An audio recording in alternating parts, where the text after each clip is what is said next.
तो आज हम सब एकत्र हुए हैं नित्यानंद त्रयोदशी के बारे में डिस्कस करने के लिए। पहले हम मंगलाचरण करेंगे, उसके बाद हम नित्यानंद त्रयोदशी और गुरु तत्व पे बात करेंगे। तो मेरे साथ दोहराइए। ओम अज्ञानतिमिरन्धस्य ज्ञानाञ्जनशलाकया चक्षुरुन्मिलितं येन तस्मै श्रीगुरुवे नमः।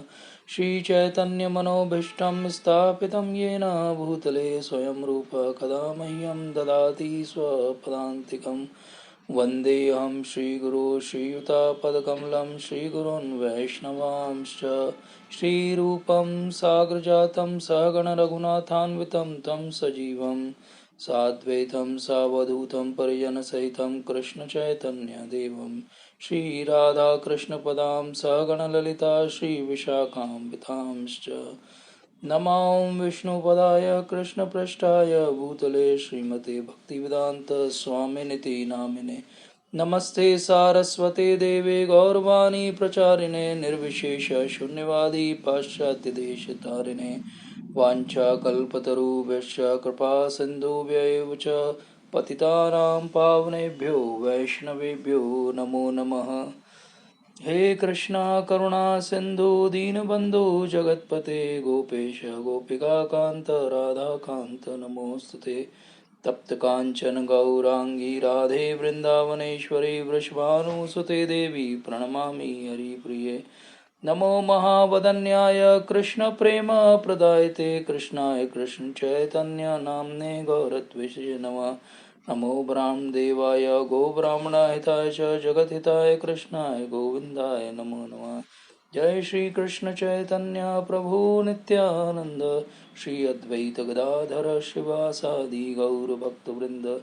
हरे कृष्णा कृष्णा कृष्णा हरे हरे हरे राम राम राम हरे हरे। हरे कृष्णा कृष्णा कृष्णा हरे हरे हरे राम राम राम हरे हरे।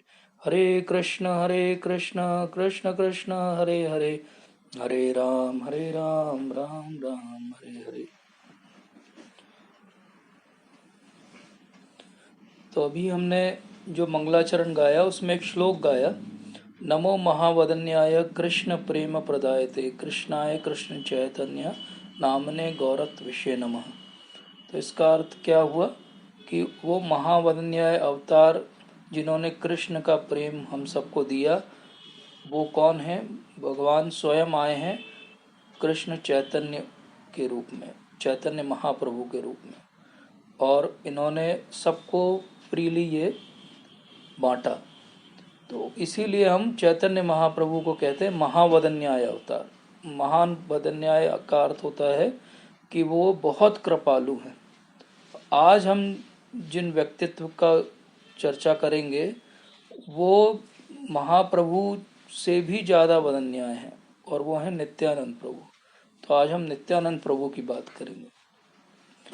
तो महाप्रभु और नित्यानंद प्रभु दोनों ने आके क्या किया, ये जो सबसे निकृष्ट काल चल रहा है कलयुग, और उसके जो सबसे कलयुग के बद्ध जीव हैं उनको सबसे हाईएस्ट वस्तु जो सतयुग द्वापर युग और त्रेता युग में भी दुर्लभ है, वो उन्होंने सबसे इजीएस्ट तरीके से दे दी। तो लोएस्ट लोगों को, डिग्रेडेड लोगों को सबसे हाईएस्ट परफेक्शन उन्होंने दे दिया। पर अब हमारी जो स्थिति है वो कैसी है कि हमारे हाथ में एक हीरा है लेकिन हम उसका मूल्य नहीं समझते। क्यों नहीं समझते? क्योंकि हम जानकार व्यक्ति नहीं।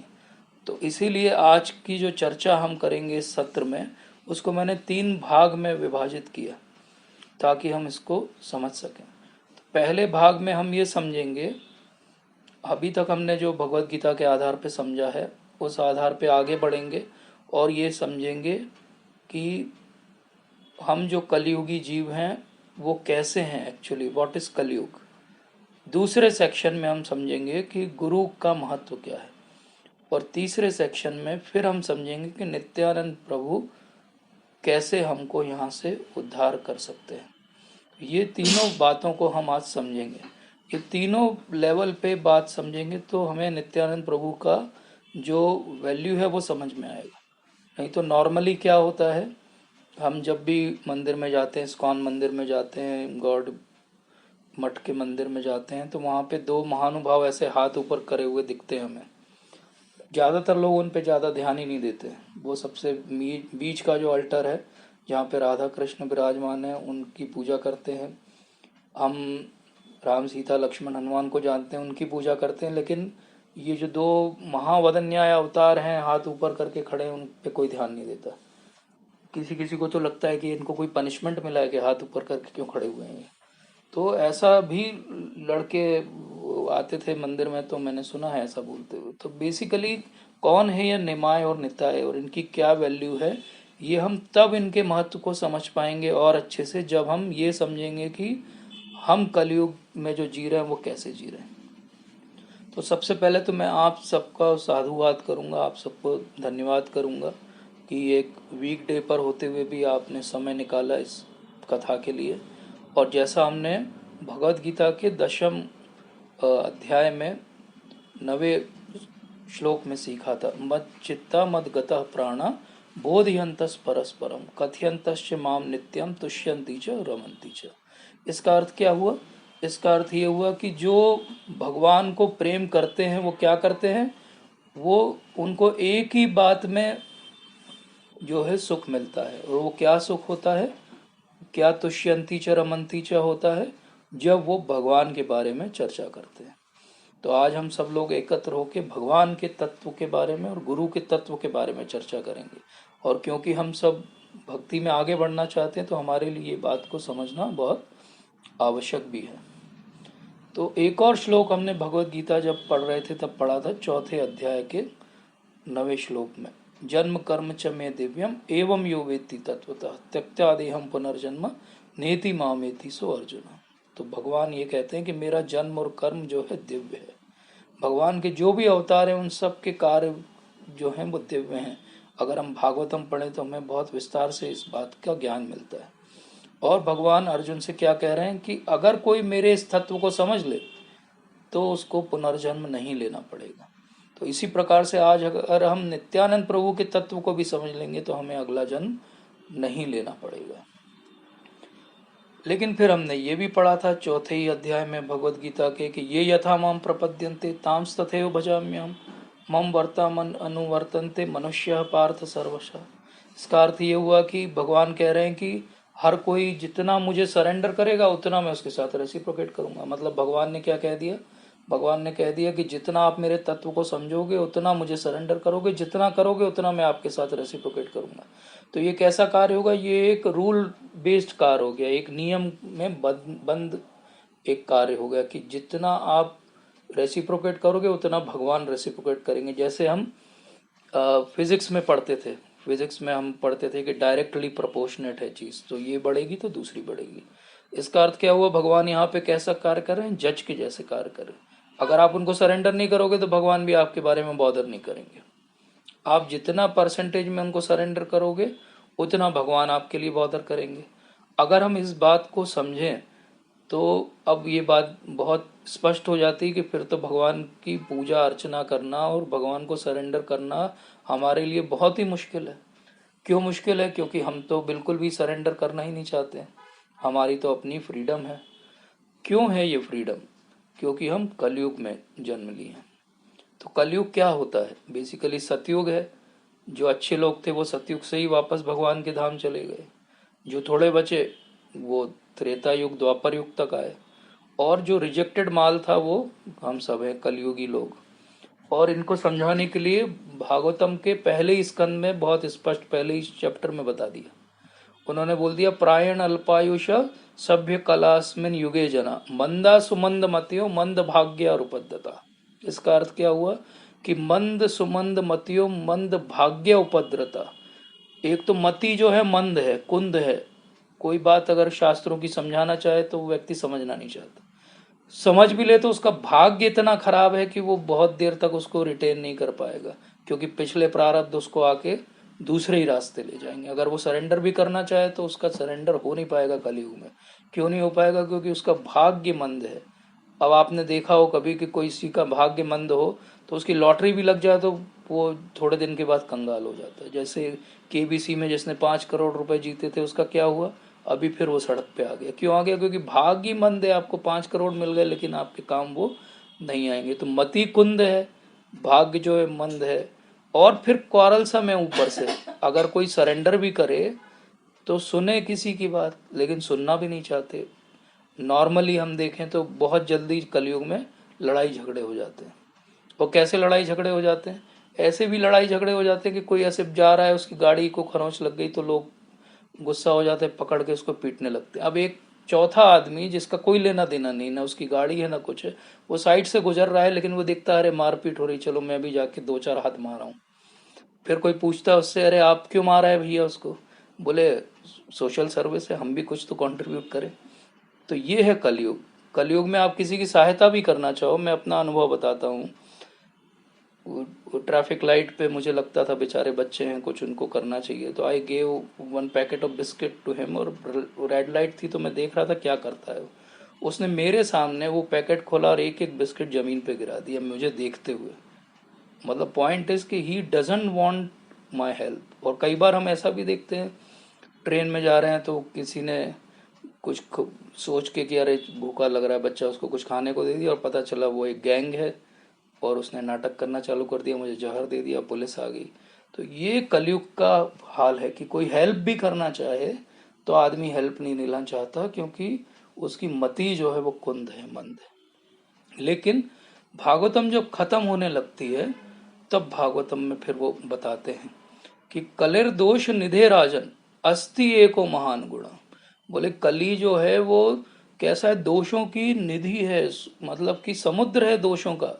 ये बता रहे हैं परीक्षित महाराज को सुखदेव गोस्वामी। अस्ति एको महान गुणा, लेकिन एक महान गुण है। बोले क्या महान गुण है? कीर्तनाद एव कृष्णस्य मुक्तो संग परम व्रजेत। अगर आप कृष्ण का कीर्तन कर लो तो आपकी मुक्ति पक्की हो गई है, इसमें कोई भी शक नहीं है। तो भगवान को तत्व तो अगर कलयुग में जानना तो एक ही उपाय है, वो है संकीर्तन करना। अब हम कैसे इस बात को जाने? इसको जानने के लिए हमको कोई गुरु लगेगा। तो कलयुग में हमने देखा हमारी क्वालिफिकेशन 0 है, हम सबसे रिजेक्टेड लोग हैं, और हमको हाईएस्ट चीज मिल सकती है अगर हम संकीर्तन करें। लेकिन संकीर्तन करने के लिए हमें गुरु की आवश्यकता है। अब जैसे ही गुरु की बात आती है तो लोग कहते हैं हमें गुरु की आवश्यकता नहीं है, हम अपने हिसाब से पढ़ेंगे, अपने हिसाब से समझेंगे, अपने हिसाब से करेंगे। पर अगर उनसे पूछा जाए कि आप जो भी अपना कार्यकलाप करते हो दिन भर का, जो भी जॉब करते हो, क्या आपको किसी ने सिखाया कि नहीं सिखाया? कि आप पैदा हुए तो उस दिन आपके ब्रेन में डाउनलोडेड आया था चिप। तो बेसिकली हर वस्तु सीखने के लिए हमें गुरु की आवश्यकता है। एक सिंपल सा हारमोनियम भी सीखना हो तो आपको एक टीचर लगाना पड़ेगा, आपको पढ़ना लिखना भी सीखना हो तो आपको टीचर लगाना पड़ेगा, गुरु की आवश्यकता है। लेकिन प्रॉब्लम क्या है? हम गुरु को सरेंडर नहीं करना चाहते, और गुरु तत्व की महिमा को हम समझना नहीं चाहते। तो एक ऐसे बालक था, वो बालक एक बार उसके जैसे पहले गुरुकुल होते थे तो वो एक गुरु के पास गया और उसने बोला कि हे गुरुदेव मुझे ज्ञान दीजिए। गुरुदेव ने बोला क्या सीखना चाहते हो? अलग अलग कैटेगरी है। बोले मैं संस्कृत सीखूंगा। बोले आपको बेसिक संस्कृत सीखने में 11 साल लगेंगे। गुरुदेव ने कहा। बालक ने बोला ठीक है, मैं 11 साल देने को अपने जीवन के तैयार हूँ। गुरुदेव ने उनको संस्कृत का ज्ञान देना आरंभ किया और 11 साल देखते ही देखते पूर्ण हो गए। जब 11 साल पूर्ण हो गए तो गुरुदेव के पास वो आए और बोले 11 साल हो गए, आपने जो सिखाया मैंने सीख लिया। तो गुरुदेव ने बोला एक एग्जिट एग्जाम होगा आपका, ऐसे थोड़ी हम चेक करेंगे आपने सीखा कि नहीं सीखा। बोले लेकिन बात ये कि आज मैं थोड़ा बिजी हूँ, तो एक काम करो, मैं आपको वो अपनी कुटिया के पीछे एक पेड़ के वहाँ ले गए। बोले इस पेड़ को आप सुनाओ जो आपने सीखा है, मैं आपको बोल के जा रहा हूँ कि वेदों का ये वाला सेक्शन आप इस पेड़ को सुनाओ। तो बोले पेड़ को सुनाने से क्या होगा? बोले पेड़ को सुनाओ और आप जहाँ जितनी गलती करोगे ना उतने पत्ते इसके नीचे गिर जाएंगे खिर के। तो मान लो 5 गलती की तुमने पूरे रिसाइटेशन में, तो 5 पत्ते नीचे गिरेंगे, उतने नंबर में तुम्हारे काट लूंगा, फिर देखते हैं तुम्हें पासिंग मार्क्स मिलेंगे कि नहीं मिलेंगे। तो शिष्य ने बोला ठीक है गुरुदेव। गुरुजी अपने काम में चले गए और शिष्य ने सुनाना चालू किया। अब शिष्य को ये याद था कि हाँ कोई भी शुभ कार्य करते हैं तो गुरुदेव ने बताया कि गणेश जी का आह्वान करना चाहिए। तो उसने पहले गणेश जी की स्तुति की। गणेश जी की स्तुति जैसे ही उसकी खत्म हुई, वो पेड़ के जितने पत्ते थे सारे झड़ के नीचे गिर गए। तो सारे पत्ते नीचे गिर गए, तो उसके मन में आया कि ये क्या हो गया, what mistake I have done. वो भागा भागा गुरुदेव के पास गया, वो बिजी थे। उन्होंने बोला कि रुको रुको आता हूँ मैं। बोले नहीं नहीं, जल्दी आओ जल्दी आओ। बोले क्या हुआ। बोले जाके देखिए सारे पत्ते झड़ गए इसके। बोले ऐसी क्या मैंने ग्रॉस मिस्टेक कर दी। बोले आपको जो भी रिसाइटेशन करना था, आपको गणेश जी के पहले गुरुदेव का ध्यान करना था, और वही आपने नहीं किया। तो आपको आगे चाहे सब कुछ आता हो, लेकिन उसका कोई भी फल आपको नहीं मिलेगा। तो ये महत्व है गुरु तत्व की। इसलिए हम जब मंगलाचरण करते हैं तो सबसे ज्यादा आप श्लोक पूरा देखिए तो गुरुदेव के बारे में श्लोक है। सबको हम गुरु तत्व में गिनते हैं। तो गुरु हमारे लिए बहुत महत्वपूर्ण है। आध्यात्मिक जीवन में तो सबसे सूक्ष्म ज्ञान हमें चाहिए, तो गुरु की आवश्यकता के बिना ये ज्ञान हमें नहीं मिलेगा। तो ये जो अखंड गुरु तत्व है, ये पूरा गुरु तत्व है, इसमें सब गुरु आ जाते हैं। फिर हम ये डिफरेंशिएट नहीं करना चाहिए हमें कि नहीं ये गुरु कौन से हैं, ये मेरे नहीं है, इनसे मैंने दीक्षा नहीं ली, ये मेरे शिक्षा गुरु नहीं है, ये मेरे पथ प्रदर्शक गुरु नहीं, ये पता नहीं कौन है, इनका नाम मैं नहीं जानता, ये तो कोई और मठ के गुरु हैं। ऐसा नहीं होता है। गुरु तत्व अखंड गुरु तत्व होता है। जब हम गुरु का अवमानना करते हैं, चाहे किसी भी गुरु की अवमानना करें, तो उसका जो है पाप हमें भोगना पड़ता है। इसलिए हर गुरु को इक्वली रिस्पेक्ट करना है। डेफिनेटली आपको जिन्होंने रास्ता दिखाया है उनको एक्स्ट्रा रिस्पेक्ट करना है। और ये गुरु का महत्व कौन जानता है? अर्जुन तक जानते हैं। जैसे हमने भगवत गीता में देखा था 2.7 श्लोक में अर्जुन खुद कहते हैं कार्पण्य दोषो बहता स्वभाव प्रच्छामि तोम धर्म सम्मूढ़ चेत यत् श्रेयस्य निश्चितम ब्रूहितन शिष्यस्ते हम शादी माम तम प्रपन्ना। तो गुरु का महत्व अर्जुन भी जानते हैं। इसलिए वो भगवान श्री कृष्ण के सामने होते हुए वो ये नहीं कहते कि आप तो भगवान हो, आप ही बता दो, गुरु की क्या जरूरत है। वो पहले उन्हें गुरु बनाते हैं और फिर वो कहते हैं कि मैं तो अब क्लियरली अपने बारे में कुछ भी नहीं सोच पा रहा हूँ, और ये मैं कर्मण्य हो गया हूँ, और मेरे अंदर इतने सारे दोष आ गए हैं, अब आप ही हैं जो मुझे बचा सकते हैं। इस भाव से हमें गुरु के पास जाना पड़ेगा। जब हम इस भाव से गुरु के पास जाएंगे, या हमारे जीवन में जब भी ऐसे गुरु आ जाएंगे, कैसे आएंगे ऐसे गुरु? ऐसे गुरु आते हैं चैतन्य चरितामृत के आधार पर अगर हम समझें तो ब्रह्मांडे भ्रमित कौन भाग्यवान जीव गुरु कृष्ण प्रसादे पाए भक्ति लता बीज। तो चैतन्य चरितामृत की मध्य लीला में क्या बताया गया कि ब्रह्मांडे भ्रमित कौन भाग्यवान जीव। ब्रह्मांड में अरबों खरबों अनगिनत अनकाउंटेबल जीवात्माएं जो हैं भटक रही हैं। एक ही ब्रह्मांड नहीं है, ऐसे इनफाइनाइट ब्रह्मांड है और उसमें इनफाइनाइट जीवात्माएं हैं, और वो भटक रही हैं 84 लाख योनियों के चक्कर में। गुरु कृष्ण प्रसादे पाए भक्ति लता बीज। और उनमें से कुछ होंगे जिनको गुरु और कृष्ण दोनों का प्रसाद मिलेगा, तब उनको भक्ति लता का बीज मिलेगा। और ये बीज को फिर उन्हें सहेजना पड़ेगा, संभालना पड़ेगा, फिर वो बीज जो है वो धीरे धीरे भक्ति में बड़ा होगा। तो जब ऐसा बीज मिलेगा, या हम में से जो फॉर्चुनेट है हमें मिला है, इसलिए हम आज नित्यानंद प्रभु के बारे में बात कर रहे हैं, तो हमको ये ध्यान रखना चाहिए कि वो जो बीज मिला है वो बहुत बहुत बहुत रेयरेस्ट चीज है। उससे रेयर इस संसार में कुछ भी नहीं है। आपके अंदर भक्ति का अगर एक थोड़ा सा भी पल्लवन हुआ है तो वो सबसे रेयरेस्ट वस्तु है दुनिया की। कोई उससे रेयर वस्तु नहीं है ब्रह्मांड के अंदर। और वो वस्तु अगर हमें मिली है तो हमें दो कार्य करने पड़ेंगे। जैसे कोई भी एक बीज को आप बोएंगे तो आपको दो कार्य करने पड़ते हैं। एक, उसकी रक्षा करनी पड़ेगी, मतलब एक बाड़ लगानी पड़ेगी, और दूसरा उसको पानी देना पड़ेगा, खाद देनी पड़ेगी, उसकी केयर करनी पड़ेगी। इसी प्रकार से हमारा जो भक्ति लता का बीज है वो हमारे गुरु और कृष्ण की अहेतु की कृपा से मिल गया है, लेकिन अब उसको हमें क्या करना पड़ेगा? सहेजना पड़ेगा। तो इसका अर्थ क्या हुआ? सारे अनर्थ जो हमारे अंदर हैं उनको हमें धीरे धीरे त्यागना होगा, नहीं तो ये अनर्थों से ये बीज नष्ट हो जाएगा। और हमें उसे पानी देना पड़ेगा, अर्थात भगवान की भक्ति करना पड़ेगी, हरे कृष्ण मंत्र का जाप करना पड़ेगा। तो जब ऐसा होगा तो गुरु क्या करते हैं? गुरु शब्द का अर्थ ही होता है कि वो अंधकार से हमें प्रकाश की ओर ले जाए। तो अगर मैं अभी आप सबसे कहूं कि आंखें बंद करिए, आपको क्या दिखाई देता है? तो हम जैसे ही आंखें बंद करते हैं हमें क्या दिखाई देता है? अंधकार दिखाई देता है। इसका अर्थ ये कि हमें गुरु की आवश्यकता है। जिस भी व्यक्ति को आंखें बंद करने पे अंधकार दिखाई देता है उसे गुरु की आवश्यकता है, क्योंकि उस अंधकार से उजाले की तरफ कौन ले जा सकता है? केवल गुरु ही ले जा सकते हैं। इसलिए हम मंगलाचरण में पहली बात क्या गाते हैं? ओम अज्ञानतिमिरन्धस्य ज्ञानांजन शलाकया।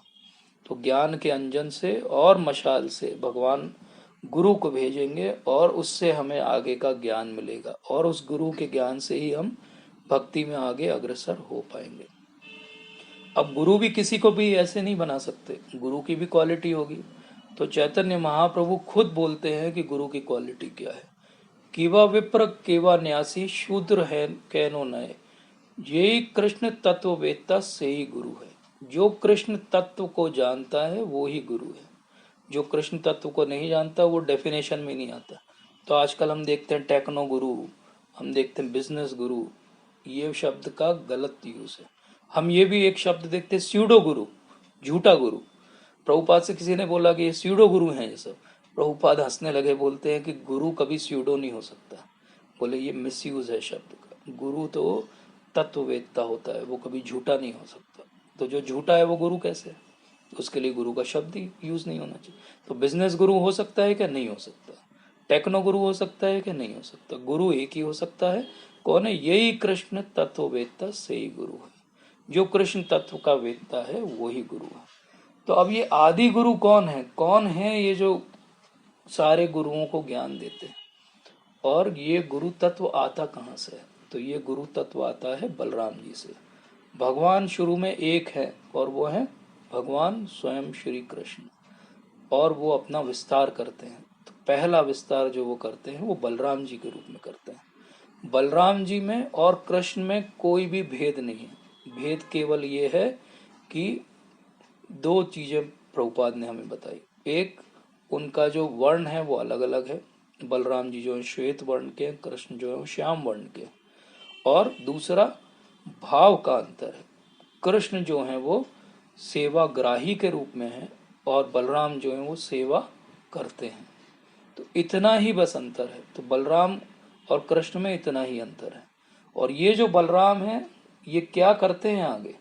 यही बलराम जो हैं वो आगे अपना विस्तार करते हैं बहुत सारे स्वरूपों में। जैसे जब रामचंद्र जी आते हैं तो उनके साथ ये लक्ष्मण बन के आते हैं और उनकी इतनी सेवा करते हैं, इतनी सेवा करते हैं कि कोई कारण नहीं था उनको कि वो भगवान रामचंद्र के साथ में वनवास में जाते, लेकिन वो 14 साल बिना सोए अहरनिश केवल भगवान श्री राम की सेवा करते हैं। तो ऐसे सेवक भाव में आते हैं बलराम जी। और जब भगवान चैतन्य महाप्रभु के रूप में आते हैं तो बलराम जी आते हैं नित्यानंद प्रभु के रूप में। तो अभी तक हमने क्या क्या समझा? अभी तक हमने समझा कि कलयुग में हम लोग जो हैं वो बहुत ही अधम पापी लोग हैं। हम में से जो बेस्ट भी अपने आप को समझता होगा वो रिजेक्टेड व्यक्ति ही है एक्चुअली, तभी वो यहाँ तक पहुंचा है। पहली बात। दूसरी बात हमने समझी कि अब रिजेक्टेड माल को अगर खपाना है कहीं तो उसके लिए गुरु की जरूरत पड़ेगी, क्योंकि वही हमारी कॉन्शियसनेस को इम्प्रूव कर सकते हैं। और गुरु कहाँ से आते हैं? गुरु बलराम जी से आते हैं। जब कृष्ण आते हैं तो वो बलराम के रूप में आते हैं, जब राम आते हैं तो वो लक्ष्मण के रूप में आते हैं, और जब नित्यानंद प्रभु आते हैं तो वो चैतन्य महाप्रभु के रूप में आते हैं। तो और आगे के जितने विस्तार हैं, चाहे वो नारायण का विस्तार हो, चाहे वो पूरे धाम का विस्तार हो, चाहे वो आगे के सारे जो हम भगवान के अनगिनत अवतारों के बारे में सुनते पढ़ते और जिनके बारे में हम नहीं भी जानते, चाहे वो संकर्षण के रूप में विष्णु हो, चाहे वो अनंत शेष के रूप में हो, ये सब आगे के बलराम जी के ही विस्तार है। तो इनफैक्ट जो कुछ हम सोच सकते हैं दिव्य जगत में और जो कुछ हम यहाँ देख सकते हैं, फैक्चुअली ये सब बलराम जी का ही विस्तार है। तो अब कलयुग में हमको क्या मिला? हमको एक बेनेडिक्शन ये मिला कि कीर्तन एव कृष्णस्य मुक्त संग परम व्रजेत। तो केवल कृष्ण का कीर्तन करके हम मुक्त यहाँ से हो सकते हैं। तो भगवान श्री कृष्ण नवद्वीप में चैतन्य महाप्रभु के रूप में आ गए। चैतन्य महाप्रभु के रूप में क्यों आ गए? इसको हम विस्तार से कभी और चर्चा करेंगे, लेकिन आज ये समझें कि भगवान श्री कृष्ण को यहाँ आने के लिए बाहरी कारण थे और कुछ उनके अपने इंटरनल रीजंस थे। एक्सटर्नल रीजंस में अद्वैत आचार्य के द्वारा उनको पुकारा जाना था मेन, और इंटरनल रीजंस में भगवान कृष्ण हमेशा इस बात से विस्मित रहते थे कि राधा रानी को मैं कुछ भी नहीं करता लेकिन वो मेरे इतने प्रेम में उन्मत्त क्यों रहती है। उसी भाव को समझने के लिए भगवान श्री कृष्ण खुद राधा रानी का भाव लेकर यहाँ पर आए। और बलराम जी अब वहां तो नहीं रहेंगे, वो भी तो आएंगे यहाँ तो वो भगवान की सहायता करने के लिए नित्यानंद प्रभु के रूप में आए। और भगवान इस अवतार में क्या एम लेकर आए? इस अवतार में एक ही एम लेकर आए कि किसी प्रकार से मैं जो है कृष्ण नाम का प्रचार करूंगा। और इसी एम को लेकर जब भगवान आए तो नित्यानंद प्रभु ने भी इसी एम को अपना सर्वस्व बना लिया। तो अगर हमें महाप्रभु को भी समझना है, उनके तत्व को भी समझना है, तो हमें नित्यानंद प्रभु के थ्रू ही जाना पड़ेगा।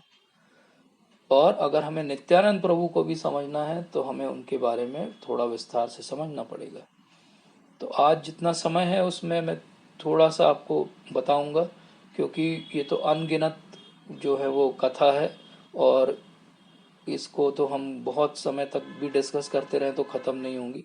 लेकिन हम शॉर्ट में आज समझेंगे कि ये कौन है निमाय और निताय। तो निमाय कौन है? चैतन्य महाप्रभु हैं। और निताय कौन है? भगवान नित्यानंद प्रभु बलराम जी हैं। अब ये जो नित्यानंद प्रभु हैं, ये एक चक्र वेस्ट बंगाल में एक एरिया है, वीरभूम कहते हैं उसको। वहाँ पे एक बहुत ही प्रकांड पंडित थे जिनका नाम था हदाई पंडित, और उनकी पत्नी थी जिनका नाम था पद्मावती। 1474 में इनके यहाँ पे नित्यानंद प्रभु का जन्म हुआ, आज ही के दिन, माघ शुक्ल त्रयोदशी के दिन। और आज भी वो स्थान है एक चक्र में, अगर हम कभी जाएं, और वहाँ पे एक मंदिर भी है जिसको गर्भवास कहा जाता है। और ये जो नित्यानंद प्रभु के माता पिता हैं, ये बहुत महान भक्त हैं भगवान के, और बहुत अच्छी ब्राह्मण फैमिली से, मिथिला से आते हैं। नित्यानंद प्रभु का जब जन्म हुआ तो माता पिता ने उनका नाम कुबेर रखा, लेकिन उनको प्रेम से नित्यानंद बुलाया करते थे। अब नित्यानंद प्रभु बहुत सुंदर हैं दिखने में, और जो भी उनको देखता है उनकी तरफ आकर्षित होकर रह जाता है। उनके बारे में ऐसा डिस्क्रिप्शन आता है कि जब वो घुटने के बल चलते हैं तो ऐसा लगता है कि कोई मक्खन का जो है वो एक गोला है जो चले जा रहा है। लोग अगर उनको गोदी में उठा लेते थे तो वो इतने सॉफ्ट थे कि उनको वो जमीन पे रखना नहीं चाहते थे, पूरे समय उनको खिलाते रहते थे।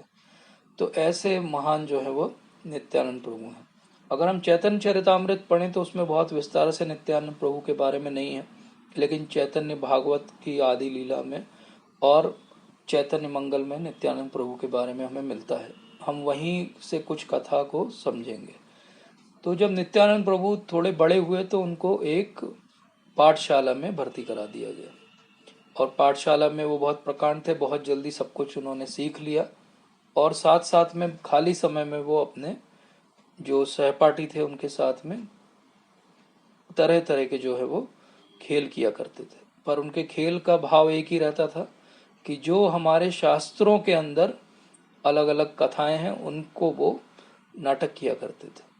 तो वो सब को एकत्र कर लेते थे और कोई एक टॉपिक ले लेते थे कि चलिए आज हम जो है वो गोवर्धन लीला के बारे में मंचन करेंगे। तो वो सब कोई ग्वाले बन जाते थे, कोई कृष्ण बन जाते थे, और इस प्रकार से वो अलग अलग प्रकार की लीलाएं किया करते थे। हदाई पंडित और पद्मावती और गांव के जो और भी बुजुर्ग थे वो बड़े आश्चर्यचकित होते थे देख के कि ये ऐसी लीलाएं करते हैं, लेकिन हमने तो कभी इनको पढ़ाया नहीं, स्कूल में भी नहीं पढ़ा, ये सिलेबस में ही नहीं है, ये आउट ऑफ सिलेबस नॉलेज कहाँ से आया। तो कभी कभी उनसे पूछते थे कि ये नित्यानंद क्या है, ये how you know all this, कहाँ से आया तुम्हारे पास ये ज्ञान। तो बोलते थे ये सब मेरी लीलाएं। अब वो लोग वहाँ योग माया में थे तो वो ये समझ नहीं पाते थे कि इसका अर्थ क्या है। उनको लगता था छोटा बालक है, मजाक कर रहा है, कोई बात नहीं।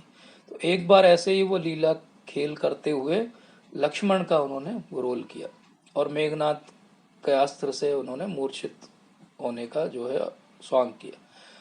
अब वो इतने भाव में थे, उन्होंने पहले ये पूरा सेट कर दिया था कि जो एक हनुमान जी बना था उस बालक का काम था कि वो जाके संजीवनी बूटी लेके आए। अब वो छोटा सा बच्चा था बेचारा, 4-5 साल का, ये बेहोश होके गिरे, वो अपना घर चला गया।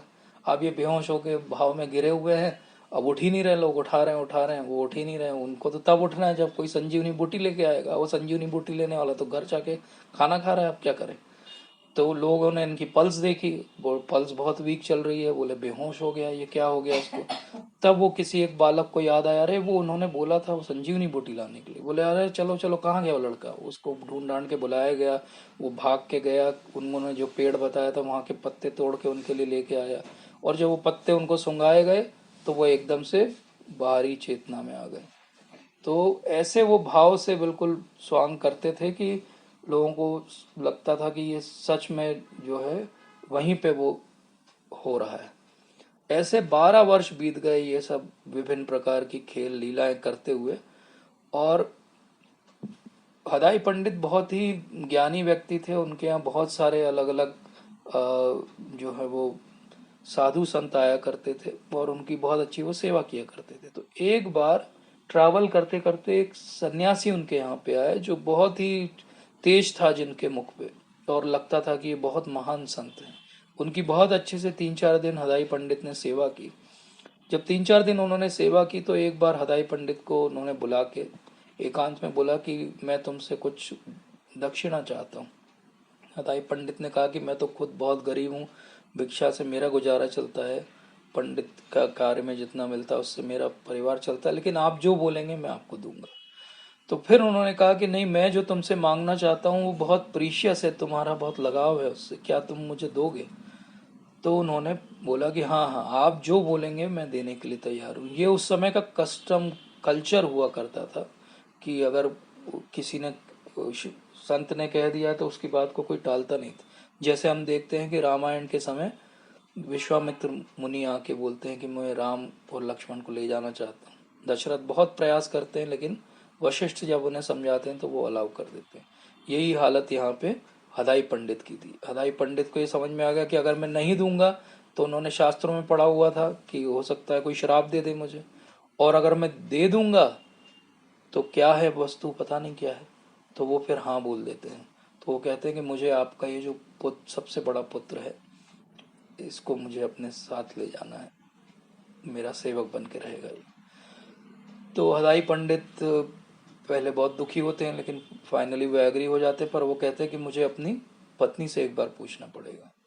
तो उनकी जो पत्नी है पद्मावती, वो बहुत प्रेम करती है नित्यानंद को, लेकिन वो इतनी पतिव्रता हैं और इतनी कुलीन स्त्री हैं कि जब वो जाके हदाई पंडित कहते हैं उनसे कि ऐसा बोल रहे हैं सन्यासी, क्या करना है, तो बोले अगर आपने जो निर्णय लिया है वो मैं मानूंगी। तो इस प्रकार से। और नित्यानंद प्रभु का क्या हाल है, हमें ये भी देखना चाहिए। नित्यानंद प्रभु को जब बोला जाता है कि आपको इनके साथ जाना है, नित्यानंद प्रभु बोलते हैं हाँ ठीक है, ओके। और वो एक बार जब निकल जाते हैं तो कभी लौट के अपने घर नहीं आते, वो चले जाते हैं पंडित उनके साथ में। अब ये कौन थे सन्यासी, इसके बारे में अलग अलग जगह अलग अलग मत हैं। कुछ लोग कहते हैं कि लक्ष्मीपति तीर्थ थे, और कुछ लोग कहते हैं कि ये माधवेंद्रपुरी थे, और ये कहीं भी क्लैरिफिकेशन नहीं है, बट ये एक बहुत महान संत थे। उनके साथ में ये पूरे भारत का भ्रमण करते हैं, कन्याकुमारी से लगा के ऊपर बद्रीनाथ तक, इधर द्वारका से लगा के नॉर्थ ईस्ट में पुरी तक, पूरा ये भ्रमण करते हैं सब जगह। और हर जगह इनका प्रश्न एक ही रहता है कि भगवान कहाँ गए। तो ये जाते हैं वहाँ और पूछते भगवान कहाँ गए। और लोग जो वहाँ के पंडित वंडित थे वो बड़े कंफ्यूज हो जाते हैं, अरे सामने तो विग्रह है, भगवान कहाँ गए क्यों पूछ रहे हो, भगवान कहाँ गए, भगवान कहाँ गए। कुछ लोग समझते कि ये मूर्ख है, कुछ लोग समझते पागल है, भगवान कहाँ गए, सामने है भगवान। लेकिन वो सब जगह घूमते घूमते अंत में वृंदावन चले जाते हैं, और वृंदावन में वो श्रृंगार वट एक स्थान है जहाँ पे भगवान ने बहुत सी लीलाएं कृष्ण के रूप में जब आए हैं तब की हैं, और वहाँ पे वो रहने लगते हैं। वो बहुत समय वो वहाँ रुकते हैं। उन्हें पता है कि भगवान चैतन्य महाप्रभु के रूप में आविर्भाव ले चुके हैं, लेकिन अभी जब तक भगवान ने अपना रूप नहीं दिखाया कि उन्हें संकीर्तन स्टार्ट करना है, तब तक ये भी शांति से उस चीज को छुपा के रखते हैं अपने अंदर। और फिर जब इन्हें यह आभास हो जाता है कि भगवान ने संकीर्तन नवद्वीप में स्टार्ट कर दिया है, तो ये वृंदावन छोड़ के नवद्वीप चले जाते हैं भगवान से मिलने के लिए। लेकिन फिर भी इनकी आपस की इतनी अच्छी जो है वो लीलाएं हैं कि ये सीधे जाके उनसे मिलते नहीं हैं। ये एक नंदन आचार्य हैं, उनके घर पे जाके छुप जाते हैं, बैठ जाते हैं। और चैतन्य महाप्रभु उस दिन सुबह सुबह बोलते हैं, मुझे स्वप्न आया है कि कोई बहुत बड़े महापुरुष जो हैं वो आए हैं नवद्वीप में, और मुझे जाओ ढूंढो। तो ये श्रीवास ठाकुर को बोलते हैं, हरिदास को बोलते हैं, जाओ ढूंढो, ढूंढ के आओ। अब ये नवद्वीप कोई छोटी सी जगह तो नहीं है, बहुत बड़ा एजुकेशन का सेंटर है, हजारों लाखों लोग रहते हैं वहाँ पे। वो ढूंढते हैं सब जगह, मेन मार्केट प्लेस जहाँ लोग रुकते हैं वहाँ सब ढूंढ ढांड के वो वापस आके महाप्रभु को बोल देते हैं, नहीं नहीं, हमें तो कोई भी कहीं भी किसी के दर्शन नहीं हो, कोई मिला नहीं। तो महाप्रभु बोलते हैं, चलो मैं खुद ही जो है वो ढूंढने जाऊंगा। और वो खुद क्या करते हैं, ढूंढने के लिए जाते हैं। जब ढूंढने के लिए जाते हैं, महाप्रभु को तो पता है वो कहाँ पे हैं, वो सीधे नंदन आचार्य के घर जाते हैं। वहाँ पे ये ध्यान में बैठे हुए अवधूत हैं। ये अवधूत का अर्थ होता है कि ये सन्यासी के भी ऊपर के लेवल के हैं। इनको अपने शरीर का, अपने कपड़ों का, अपने भोजन का किसी का भान नहीं रहता। इसको कहते हैं अवधूत। हमने अवधूत देखा है, जैसे कौन अवधूत हैं, सुखदेव गोस्वामी जो है वो अवधूत हैं। हमने अवधूत देखे हैं, जैसे ऋषभ देव अवधूत हैं, ऐसे ही ये भी अवधूत हैं। तो ये अवधूत के भेष में है, लेकिन बहुत तेज है इनके चेहरे पे।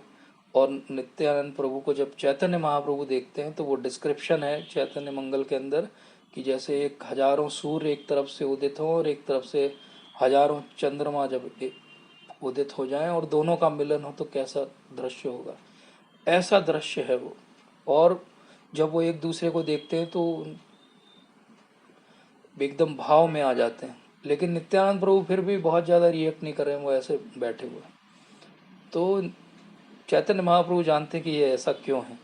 बोले ये अपना भाव दिखाना नहीं चाह रहे हैं सबके सामने।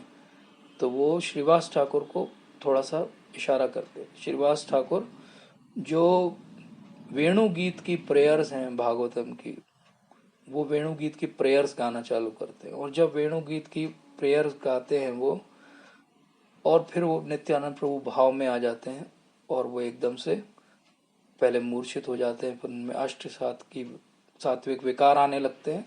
और उसको देख के चैतन्य महाप्रभु भी भाव में आ जाते हैं, दोनों मूर्छित होकर गिर जाते हैं। थोड़ी देर बाद दोनों उठते हैं और एक दूसरे को आलिंगन करते हैं। इस प्रकार से चैतन्य महाप्रभु और नित्यानंद प्रभु का मिलन होता है। जब ये मिलन होता है तो अब एक्चुअली संकीर्तन मूवमेंट स्टार्ट होगा। तो चैतन्य महाप्रभु फिर आज्ञा देते हैं हरिदास ठाकुर को और नित्यानंद प्रभु को कि जाओ, अब एक एक द्वार पे जाओ, खटखटाओ, सबको जगाओ और बोलो कि जो दुनिया की सबसे दुर्लभ वस्तु है, उसका जो स्टोर हाउस है जहाँ पे वो सब भरी हुई है, उस स्टोर हाउस को, उस गोडाउन को हमने खोल दिया है, और जो जितना लूट सकता है आ जाए और लूट के ले जाए। इसके पहले तक महाप्रभु संकीर्तन कर रहे थे, लेकिन वो श्रीवास आंगन में अंदर करते थे और वो अपने क्लोज भक्तों के साथ करते थे, वहां किसी और की एंट्री अलाउड नहीं थी। लेकिन जब नित्यानंद प्रभु आते हैं तो वो कहते हैं अब ये बांट दो, सबको बांट दो। और फिर हरिदास ठाकुर और नित्यानंद प्रभु सब जगह जाके भगवान की आज्ञा के अनुसार बांटने लगते हैं। नित्यानंद प्रभु, जैसा हमने देखा, चैतन्य महाप्रभु महावदन्याय अवतार है, लेकिन नित्यानंद प्रभु उनसे भी ज्यादा वदन्याय अवतार है। क्योंकि चैतन्य महाप्रभु हमेशा कस्टम्स का और सोशल एटिकेट्स का ध्यान रखते हैं जब वो डील करते हैं लोगों के साथ, क्योंकि अब वो थोड़े समय के बाद संन्यास लेने वाले हैं, तो उनको उस एटिकेट का ध्यान रखना है। नित्यानंद प्रभु अवधूत हैं, अवधूत के लिए कोई नियम नहीं है, पहली बात। और नित्यानंद प्रभु शुरू से मनमोजी जैसे हैं, तो वो ये सोचते हैं कि ठीक है, चैतन्य महाप्रभु कीर्तन कर रहे हैं, संकीर्तन भी पार्टीज हैं, सब जा रही है, जो लोग फेवरेबल है उनको तो सबको मिल रहा है, लेकिन उन लोगों का क्या जो अनफेवरेबल है, उन लोगों का जो वैश्यालयों में पड़े हैं, उन लोगों का क्या जो मदिरालयों में पड़े हुए, उन लोगों का क्या जो जुआ खेल रहे हैं। अर्थात हम सब जो कलयुग में हैं उनकी सोच रहे हैं नित्यानंद प्रभु। तो वो कहते हैं मैं उन सबको दूंगा ये भक्ति और ये भगवान का नाम, जिनको किसी से मिला नहीं आज तक। जिनको चैतन्य महाप्रभु भी जाके नहीं देंगे, क्योंकि वो सोशल एटिकेट्स के कारण ऐसे स्थानों पे नहीं जाएंगे। इसीलिए बाद में चैतन्य महाप्रभु बोलते हैं कि अगर तुम नित्यानंद को कभी ऐसे स्थानों पे देखो जैसे वो मदिरालय से निकलते हुए, तो ये मत सोचना कि वो जाके वहाँ ड्रिंक कर रहे थे, ये समझना कि वो वहाँ पे भक्ति का जो है पान कराने गए थे लोग। और ऐसी बहुत सारी कथाएं हैं चैतन्य भागवत, चैतन्य मंगल में। आज समय नहीं है तो हम विस्तार में नहीं जाएंगे, लेकिन एक कथा जो हम सब जानते हैं और जो आज बात करनी चाहिए वो है जगाई मदाई की कथा। तो जगाई मदाई ब्राह्मण कुलीन परिवार में जन्म लिए व्यक्ति हैं, लेकिन दोनों जो है वो भ्रष्ट हो चुके हैं और ऐसा कोई गलत कार्य नहीं जो उनसे नहीं होता। लेकिन नित्यानंद प्रभु और हरिदास ठाकुर उनके पास भी जाते हैं, वो उनके साथ में क्रूरता पूर्वक व्यवहार करते हैं, उनको चोट पहुंचाते हैं। और चैतन्य महाप्रभु क्रोधित होकर वहां पर आ जाते हैं, बोल सुदर्शन चक्र निकाल लेते हैं। वो इतने क्रोधित हैं कि मेरे नित्यानंद को तुमने चोट पहुंचाने का प्रयास किया। वो चक्र से दोनों का जो है वो गला काट देते। लेकिन नित्यानंद प्रभु क्या बोलते, नहीं नहीं महाप्रभु, आपने ये जो अवतार लिया है ये अवतार महावदन्याय अवतार है, इसमें आपके अस्त्र शस्त्र जो है वो हरि नाम है। आपने जब राम के रूप में आए थे तो आप तीर से लोगों को वध करते थे, आप जब कृष्ण के रूप में आए थे तो आप सुदर्शन चक्र से करते थे, लेकिन आप महाप्रभु चैतन्य महाप्रभु के रूप में आए हैं, आज आप कोई अस्त्र शस्त्र का उपयोग नहीं करेंगे। जब जगाई मधाई देखते हैं कि नित्यानंद प्रभु इतने महादयालु हैं तो उनका हृदय भी परिवर्तित हो जाता है। और ये बहुत बड़ा एक केस स्टडी बन जाता है पूरे नवदीप धाम में, मायापुर में, कि ये सबसे निकृष्ट व्यक्तियों को भी भगवान का नाम मिल गया, ये उन्मत्त होके नृत्य कर रहे हैं भगवान के नाम में और उनको सारे भाव आ रहे हैं भगवान के प्रेम के, और अगर ये बदल सकते हैं तो कोई और क्यों नहीं बदल सकता। तो ये एक ऐसी केस स्टडी बन जाती है जिसके कारण बहुत सारे लोगों का हृदय परिवर्तन हो जाता है। और नित्यानंद प्रभु यहाँ पे गुरु तत्व का भी बोध कराते हैं कि किस प्रकार से गुरु सबसे जो निकृष्ट व्यक्ति है उसको भी भगवान की भक्ति देना चाहता है, वो इतना दयालु होता है। तो नित्यानंद प्रभु के पास सारी पोटेंसी है, सारी ताकत है, वो चाहे तो कुछ भी कर सकते हैं, लेकिन वो क्या करते हैं, वो केवल एक ही कार्य करते हैं कि किस प्रकार से भगवान की भक्ति जो है वो आगे बढ़े। और ये बार बार वो बहुत सारी लीलाओं से हमें बताते हैं। तो नित्यानंद प्रभु हमेशा ज्यादातर नीले रंग के वस्त्र धारण करते हैं, इसलिए क्योंकि उन वस्त्रों से उन्हें भगवान श्री कृष्ण का स्मरण आता है। और उनकी जो आंखें हैं वो इतनी सुंदर हैं जैसे कोई कमल की बहुत सुंदर पंखुड़ियां हों। और जब वो भगवान श्री कृष्ण की ग्लोरीज को गाते हैं तो उनकी ग्लोरीज को सुन के हर कोई जो है प्रेम में उन्मत्त हो जाता है। और एक बार ऐसा भी कथा आती है कि चैतन्य महाप्रभु और नित्यानंद प्रभु दोनों बैठे हुए हैं और कुछ भक्त आते हैं, चैतन्य महाप्रभु को प्रणाम करते हैं। महाप्रभु बोलते हैं कि मुझे प्रणाम करके कुछ नहीं होगा, अगर आप नित्यानंद प्रभु को प्रणाम नहीं करोगे तो मेरे पास आना व्यर्थ हो जाएगा आपका। और यही बात वो रघुनाथ दास गोस्वामी को भी बोलते हैं कि जब वो नित्यानंद प्रभु से मिलते हैं तो नित्यानंद प्रभु बोलते हैं तुम चोर हो। क्यों चोर हो? क्योंकि तुम चैतन्य महाप्रभु से पहले मिल लिए और मुझसे नहीं मिले। तो अगर चैतन्य महाप्रभु की कृपा चाहिए तो हमें नित्यानंद प्रभु के थ्रू ही जाना पड़ेगा। तो ये जो युग धर्म है ये क्या है? हरि नाम संकीर्तन है। और ये युग धर्म कैसे फैला? क्योंकि नित्यानंद प्रभु की कृपा हम सबको मिली। इसलिए नित्यानंद प्रभु की कृपा अभी भी हमें सबको चाहिए। नित्यानंद प्रभु कैसे हैं? अक्रोध परमानंद नित्यानंद राय, अभिमान शून्य नेता नगरे बेदाय। तो नित्यानंद प्रभु अक्रोधी हैं, वो किसी पे क्रोध नहीं करते हैं, जगाई मधाई के केस में हमने देखा। और हमेशा कैसे हैं? वो परम आनंद में रहते हैं और सबको परम आनंद देते हैं, इसीलिए उनका नाम क्या है? नित्यानंद। तो हम सब लोग आनंद की खोज में हैं। अगर हम देखें तो आनंदमयो अभ्यासात, ऐसा हमें एक जो है वेदांत सूत्र में लिखा गया है। तो हम सब लोग आनंद की खोज में हैं, लेकिन हमें इस संसार में आनंद नहीं मिलता है। सो कॉल्ड जो आनंद मिलता है वो कुछ नहीं है, दो दुख के बीच का जो पॉज है उसको हम आनंद समझ लेते हैं। लेकिन नित्यानंद प्रभु के पास अगर हम आएंगे तो वो कैसे हैं? अकरोध परमानंद नित्यानंद राय। अगर हम उनके पास आएंगे तो हमें पूरा जो है वो नित्य आनंद मिल सकता है, क्योंकि वो गुरु हैं। तो गुरु कैसे हैं? अभिमान शून्य निताय नगरे वेदाय।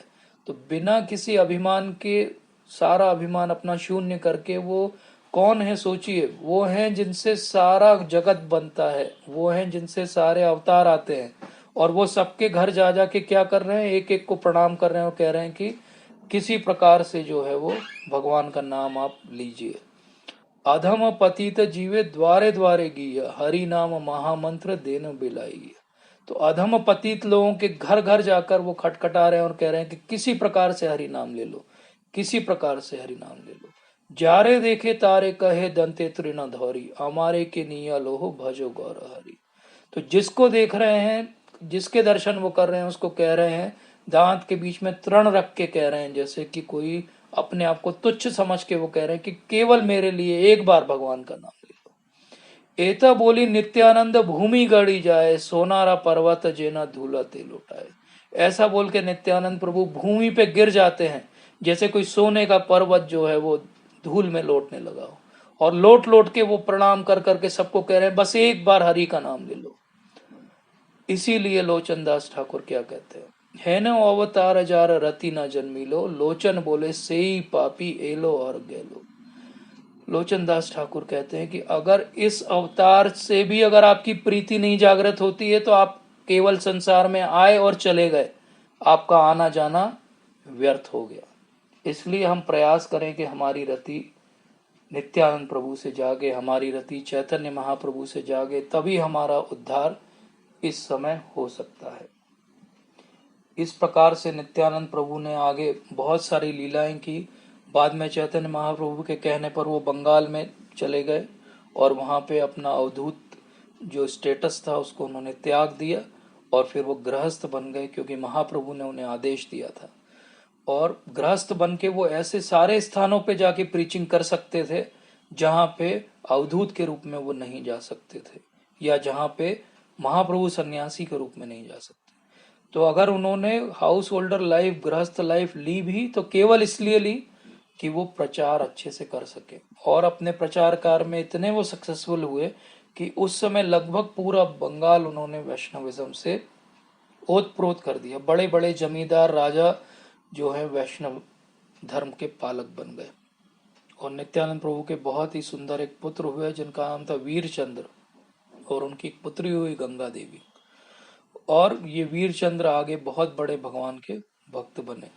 और उनकी जो पत्नी थी जहानवा देवी, वो भी बहुत बड़ी वैष्णवी बनी, और उन्होंने महाप्रभु नित्यानंद प्रभु के जाने के बाद वैष्णविज्म का बहुत प्रचार किया। तो इस प्रकार से एक चक्र के पास में ही एक बंकिम राय मंदिर है, वहां पे महाप्रभु के जाने के बाद नित्यानंद प्रभु ने अपनी लीला का समापन किया और उसी मूर्ति में वो समा गए। तो जो भी चैतन्य महाप्रभु को समझना चाहता है, वो अगर नित्यानंद प्रभु के थ्रू नहीं जाएगा तो वो कभी भी सक्सेसफुल नहीं हो पाएगा। जो भी भगवान श्री कृष्ण और राधा के तत्व को समझना चाहता है, उसे चैतन्य महाप्रभु के थ्रू ही जाके समझना पड़ेगा। तो इस प्रकार से नित्यानंद प्रभु के बिना न हम चैतन्य महाप्रभु को समझ पाएंगे, न हम राधा कृष्ण को समझ पाएंगे। इसीलिए नित्यानंद प्रभु हमारे आदि गुरु हैं। और अगर हमें भगवान श्री कृष्ण के चरणों की छाया चाहिए या चैतन्य महाप्रभु के चरणों का जो है साथ चाहिए, उसके लिए हमें नित्यानंद प्रभु के चरणों में पहले वंदना करनी पड़ेगी। और नित्यानंद प्रभु के चरण कैसे हैं? नित्यानंद प्रभु के चरण हैं, निताई पद कमल कोटि चंद्र सुशीतला, जे छाए जगत जुराए, हेनो निताय बिने भाए, राधा कृष्ण पाइते नाए, दृढ़ कोरी धरो निताय पाए।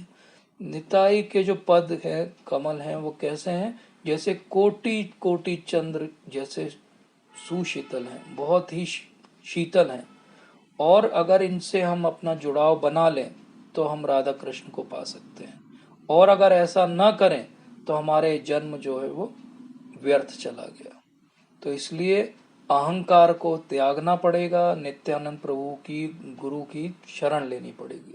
अब नित्यानंद प्रभु तो आज हमारे सामने नहीं है, तो हम कैसे उनकी शरण लेंगे? तो नित्यानंद प्रभु हमारे सामने नहीं है, लेकिन गुरु के रूप में नित्यानंद प्रभु का तत्व आज भी हमारे पास सामने है। तो अगर हम गुरु को नित्यानंद प्रभु का रिप्रेजेंटेटिव समझें और उनकी शरण ले लें, तो हमें नित्यानंद प्रभु की शरण मिल जाएगी, और नित्यानंद प्रभु की शरण मिलेगी तो हमें चैतन्य महाप्रभु की शरण मिलेगी, और महाप्रभु की शरण मिलेगी तो हमें राधा कृष्ण तत्व समझ में आएगा।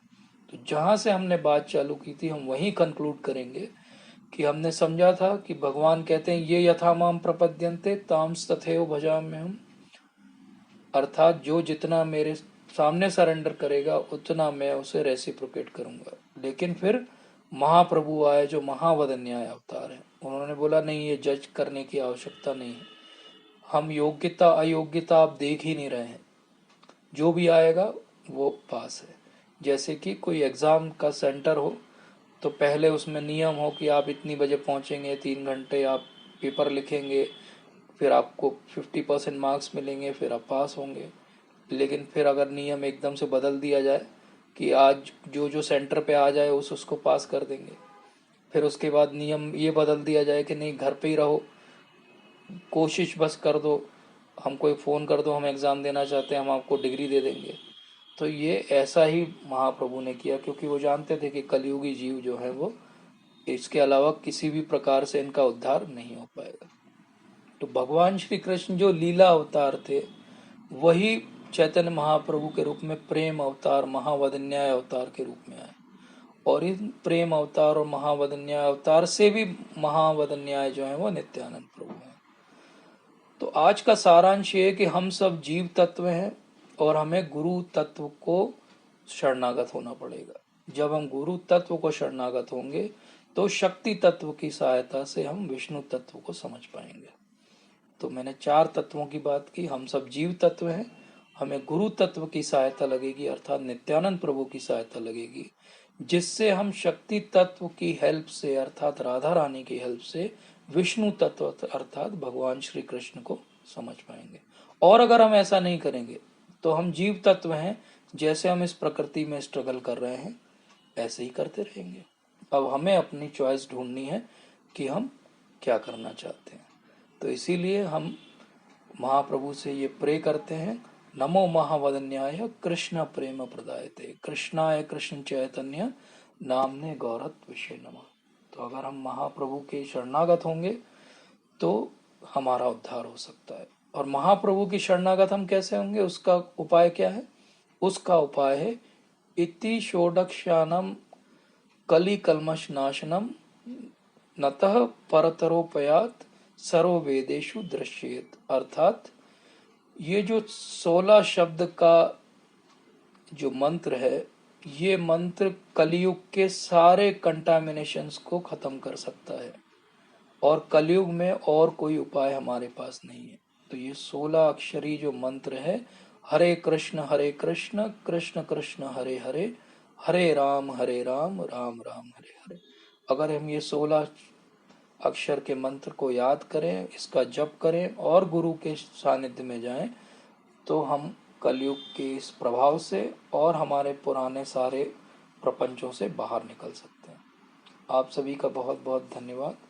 मैं आशा करता हूँ कि नित्यानंद प्रभु के बारे में हमारी कुछ रति जागी होगी और हम उनके बारे में और पढ़ेंगे और जानेंगे और उनको शरणागत होंगे। Thank you so much.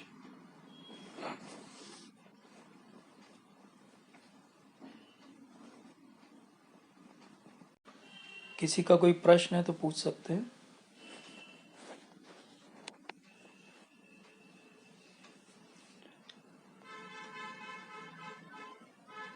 मुझे 2 हैंड रेज दिख रहे हैं, पूछ सकते हैं कृपया, अगर कोई प्रश्न है, कोई त्रुटि सुधार है या कोई टिप्पणी है। हरे कृष्ण प्रभु जी, प्रणाम। हरे कृष्ण माता जी, दंडवत जी माता जी। प्रभु जी, आपने कहा ना कि अभी नित्यानंद प्रभु के रिप्रेजेंटेटिव हमारे गुरु है, तो नित्यानंद प्रभु को शरणागत होने के लिए गुरु को शरणागत होना पड़ेगा। तो जैसे शरणागत होना मतलब हमें उनके इंस्ट्रक्शंस फॉलो करने हैं। जी।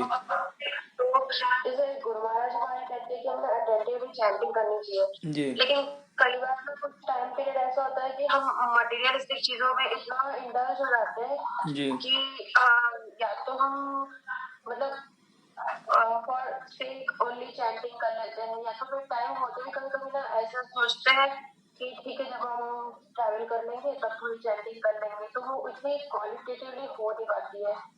तो मतलब मेरे साथ ऐसा बहुत बार होता है।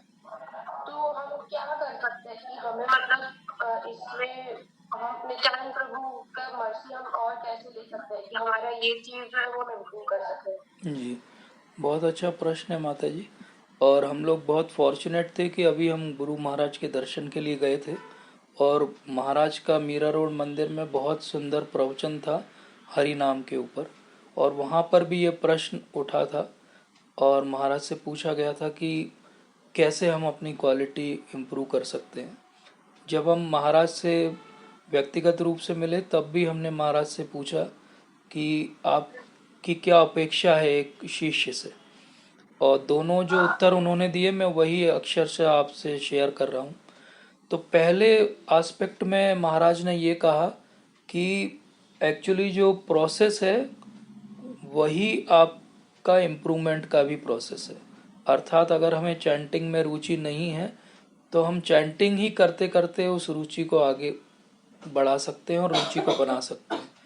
कई बार हमारी चैंटिंग क्यों डिस्टर्ब रहती है उसके कुछ एक्सटर्नल रीजंस होते हैं जिनको हम टैकल कर सकते हैं।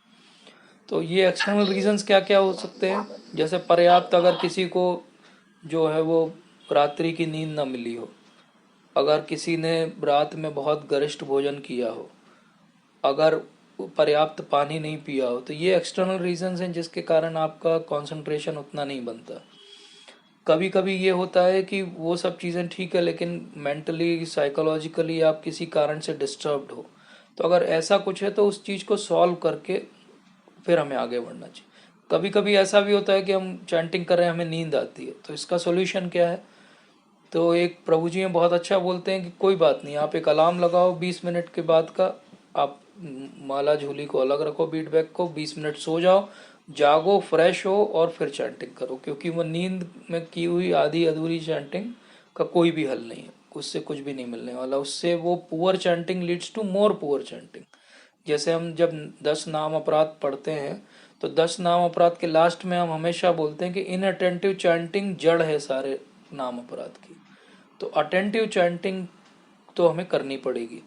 महाराज ने ये बताया कि अटेंटिव चैंटिंग जो है वो ऐसे हो सकती है कि जब हम और अच्छे से प्रैक्टिस करें, चैंटिंग में ध्यान दे के करें, तो धीरे धीरे ऑब्वियसली उसकी क्वालिटी इम्प्रूव हो सकती है। जब हमने उनसे पूछा कि व्यक्तिगत रूप से आप एक शिष्य से क्या अपेक्षा रखते हैं, तो महाराज ने बहुत स्पष्ट कहा कि मैं चाहता हूँ कि आप अच्छे से चैंटिंग करो।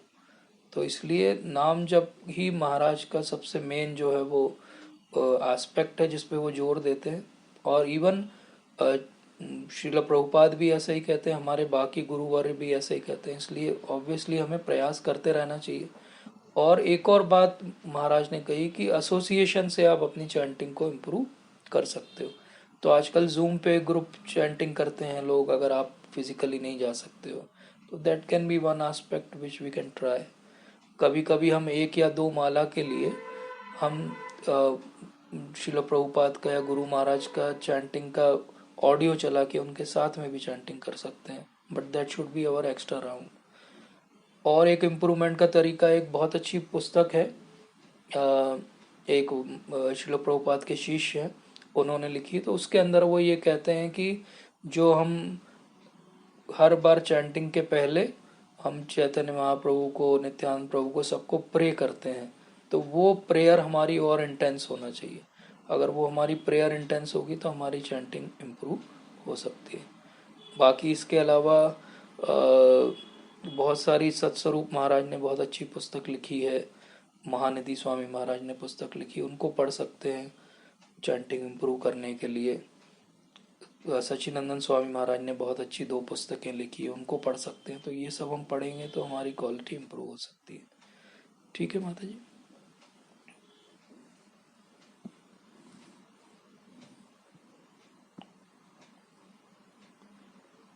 कोई कोई और प्रश्न है?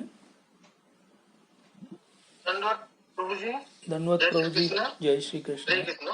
जी। हरे कृष्ण जी। प्रभु जी, ये जो आपने बताया कि जो राधा रानी या हमारी भगवान कृष्ण के विग्रह के दो साथ में जो कृष्ण नाम कीर्तन कर रहे हैं, एक दोनों कौन है? हाँ, एक चैतन्य महाप्रभु है, एक नित्यानंद प्रभु है जी। दूसरा है कि गौर और निताई, ये गौर दोनों कौन है? निताय निमाय गौर निताय और चैतन्य महाप्रभु नित्यानंद प्रभु सब एक ही है, उन्हीं के अलग अलग अच्छा, नाम हैं। तो निमाय और निताय, नित्यानंद प्रभु का शॉर्ट फॉर्म हो गया निताय। और निताई। हाँ, और चैतन्य महाप्रभु का जन्म एक नीम के पेड़ के नीचे हुआ था, तो इसलिए उनको बचपन से ही निमाई बोला करते थे, तो इसलिए उनका नाम था निमाय। तो निमाय और निताय। अब गौर और निताय क्या है? गौरांग महाप्रभु चैतन्य महाप्रभु का ही एक और नाम है। उनको गौर इसलिए अच्छा, कहते थे कि वो गौर वर्ण के थे। क्यों थे वो गौर वर्ण के? क्योंकि भगवान श्री कृष्ण आए हैं नीचे, लेकिन राधा रानी का भाव लेकर आए हैं। तो राधा रानी जो है वो गौर, तप्त कांचन हम कहते हैं राधा रानी को, जैसे तपता हुआ सोना हो ऐसी हैं। तो इसलिए जो चैतन्य महाप्रभु हैं उनका रूप जो है वो गौर वर्ण है, इसलिए गौर और निताय, निताय अगेन नित्यानंद प्रभु। तो ये वही कॉम्बिनेशन है, जो कृष्ण बलराम थे वही अब गौर निताय हैं, वही निमाय निताय हैं। ठीक है प्रभु जी। थैंक यू प्रभु जी। कोई और प्रश्न है?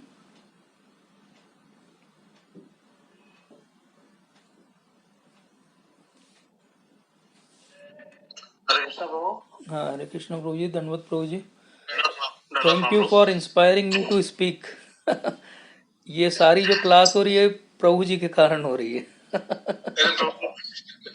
प्रभु, जैसा आपने बताया कि नित्यानंद प्रभु का मर्सी हमारी अगर भक्ति लाइफ में पाना है तो नित्यानंद प्रभु की मर्सी बहुत जरूरी है। तो आज नित्यानंद प्रभु की मर्सी हमको अगर चाहिए तो जैसा बता रहे हैं गुरु तत्व हम नित्यानंद प्रभु हैं। तो जैसे हमारे शिक्षा गुरु श्री प्रभुपाद जी हैं और हमारे जो भी दीक्षा गुरु और बाकी शिक्षा गुरु हैं, इन सभी के इंस्ट्रक्शंस होते हैं कि प्रचार कार्य करें, बुक्स डिस्ट्रीब्यूशन करें। जी। तो हम बुक्स डिस्ट्रीब्यूशन और प्रचार कार्य कर रहे हैं, तो इससे हमको नित्यानंद प्रभु की मर्सी मिल रही है प्रभु। बिल्कुल बिल्कुल मिल रही है प्रभु जी, क्योंकि चैतन्य महाप्रभु ने एक ही इंस्ट्रक्शन दिया था हरिदास ठाकुर को और नित्यानंद प्रभु कि जाओ घर घर जाके प्रचार करो, और वही इंस्ट्रक्शन को उन्होंने अपने जीवन का ध्येय बना लिया। कितना इंटेंसली उन्होंने उस चीज को फॉलो किया कि जब महाप्रभु ने उनको पुरी में इंस्ट्रक्शन दिया कि अब आप अवधूत छोड़ो और आप गृहस्थ बन जाओ। अब आप इमेजिन करो कोई मतलब सैफरन कलर वाले को भी आप गृहस्थ बनाओ तो कितनी चीजें कंट्रोवर्सी हो जाती है आज के जमाने में। और ये हम बात करें 500 साल पहले, कोई अवधूत हो जो सडनली डिसाइड कर ले अब मैं शादी करूंगा, और क्यों करूंगा? क्योंकि मेरे जो है सर्वस्व है उन्होंने आदेश कर दिया। तो इतना उनके बीच में आपस में स्नेह आकर्षण भी है, आपस में वो कभी कभी नोक झोंक भी करते हैं, लेकिन पॉइंट ये कि एक सिंगल पॉइंटेड सरेंडर का इससे बड़ा एग्जाम्पल नहीं हो सकता कि जो इतने साल तक अवधूत के रूप में पूरे भारतवर्ष में भ्रमण किया हो और वो सडनली गृहस्थ बन जाए। तो this is the intensity of following the order, तो this is the greatness of. अब ये भी हमको देखना चाहिए कि महाप्रभु ने सबको अलग अलग तरह के उपदेश दिए। रूप सनातन जो गृहस्थ थे उनको बोला जाओ सन्यासी बन जाओ और वृंदावन चले जाओ, और नित्यानंद प्रभु जो सन्यासी हैं उनको बोल रहे हैं जाओ गृहस्थ बन जाओ। तो महाप्रभु जिसको जो आदेश दें उन्होंने वो पालन किया। तो हम भी जब अपने गुरु वर्ग के आदेश का पालन करेंगे तो डेफिनेटली हमारे गुरु वर्ग श्रील प्रभुपाद और डेफिनेटली नित्यानंद प्रभु हमसे प्रसन्न होंगे। हम अपनी क्षमता से जो जहाँ कार्य कर पाए, जैसे हम देखते हैं कि जब सेतु बंद हो रहा है तो वो छोटी सी गिलहरी से भी रामचंद्र जी जो है प्रसन्न है, क्योंकि वो भी कुछ अपनी क्षमता से प्रयास कर रही है। तो ऐसे ही हम जितनी हमारी क्षमता है और गृहस्थ जीवन में रहते हुए जो हम कर सकते हैं मूवमेंट के लिए, मिशन के लिए, करना चाहिए। ठीक है प्रभु जी। और आप तो वैसे भी बहुत बड़े इंस्पिरेशन है प्रभु जी, आपकी पूरी फैमिली इतने अच्छे से भगवान की सेवा में हमेशा नियुक्त रहती है कि हम लोग हमेशा आपको देख के सीखते हैं। आप ही सभी लोगों की ब्लेसिंग से प्रभु। जी जी प्रभु जी, बहुत अच्छा प्रभु जी, thank you so much. Thank you प्रभु। थैंक यू प्रभु जी। और कोई प्रश्न है?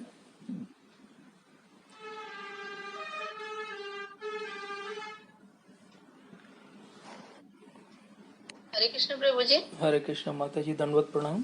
हाँ, प्रणाम प्रभु जी। जी प्रभु जी, मैंने सुना है जैसे कि कृष्ण प्रेम प्राप्त करने के लिए जो आप जैसे बता रहे कि गौरांग महाप्रभु या नित्यानंद प्रभु जी के थ्रू होना है, और उसके लिए जैसे कहते हैं कि जैसे नवद्वीप मंडल परिक्रमा करना चाहिए, ग्रंथ भी पढ़ना चाहिए। तो जैसे हम परिक्रमा नहीं कर पा रहे हैं किसी रीजन से, क्योंकि फाइनल एग्जाम्स चलते हैं बच्चे लोग जी के जी इस टाइम, जी जी जी तो क्या ग्रंथ पढ़ने से वो प्राप्त कर पाएंगे कि हम कृष्ण प्रेम?